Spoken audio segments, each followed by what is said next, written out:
देश का मिजाज ईस्ट। लेट्स माइक देश का मिजाज और खबरें ईस्ट से। झारखंड की राजधानी रांची में स्थित ईडी के दफ्तर में कथित मारपीट का मामला गरमा गया है। आज सुबह रांची पुलिस की एक टीम ने ईडी ऑफिस पहुंचकर इस मामले में जांच शुरू की। इस दौरान ईडी दफ्तर के बाहर बड़ी संख्या में पुलिस बल तैनात रहा।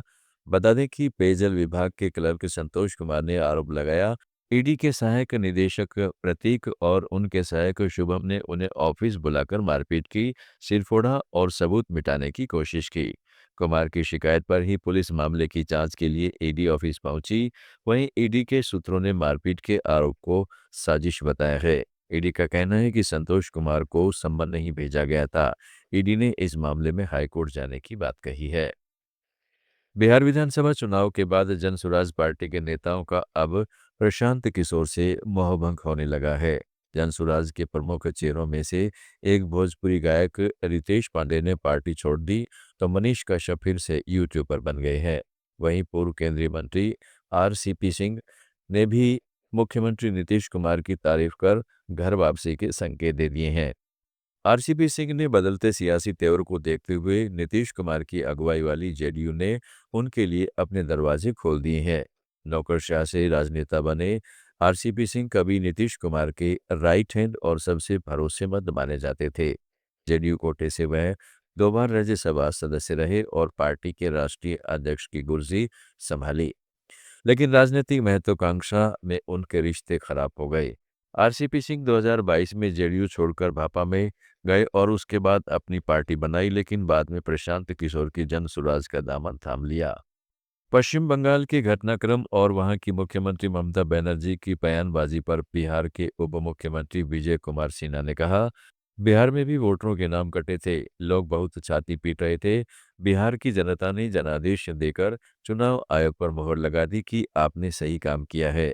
अब ममता बनर्जी और घुसपैठियों को पोषित करने वालों को बंगाल की जनता सबक सिखाएगी। बंगाल बांग्लादेश नहीं बनेगा। बिहार की जनता ने जनादेश दे करके चुनाव आयोग को ऊपर मोहर लगा दिया कि आपने सही काम किया। बंगाल के लोग भी ऐसे जो घुसपैठियों को पोषित करने वाले ममता दीदी जो कर रही हैं, बंगाल को बांग्लादेश बनाने की जो उनकी रणनीति है, इस बार बंगाल की जनता इनको सबक सिखाएगी। बंगाल बांग्लादेश नहीं बनेगा। लेट्स माइक देश का मिजाज ईस्ट।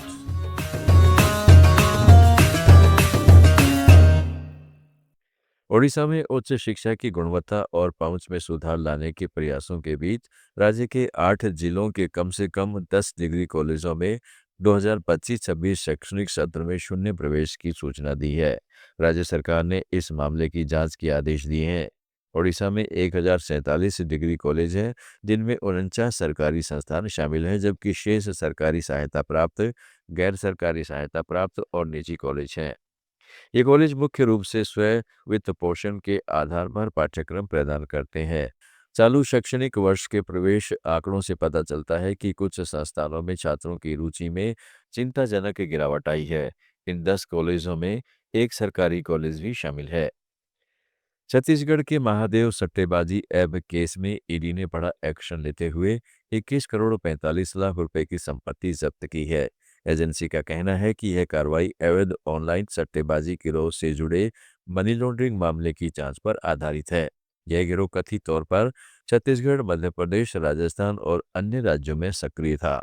जब्त की गई संपत्तियों में अवैध सट्टेबाजी से हुई कमाई से प्राप्त संपत्तियां और निवेश शामिल है। ईडी की जांच से पता चलता है कि महादेव सट्टेबाजी प्लेटफॉर्म प्रमोटरों, पैनल संचालकों और एजेंटों के सुनियोजित नेटवर्क के जरिए संचालित हो रहा था। यह ऐप काली कमाई को फर्जी खातों, बेनामी खातों और कई स्तरों के वित्तीय लेनदेन के जरिए मनी लॉन्ड्रिंग करता था। जांचकर्ताओं ने बताया कि मुनाफे का बड़ा हिस्सा 70 से 75% मुख्य प्रमोटरों को मिलता था, जबकि शेष हिस्सा एजेंटों और उप एजेंटों में बांटा जाता था। देश का मिजाज में फिलहाल इतना ही। जुड़े रहिएगा लेट्स माइक के साथ। आप सुन रहे थे let's mic more than radio. Follow कीजिए हमें हमारे सोशल मीडिया प्लेटफॉर्म्स पर। It's time for news. It's time for more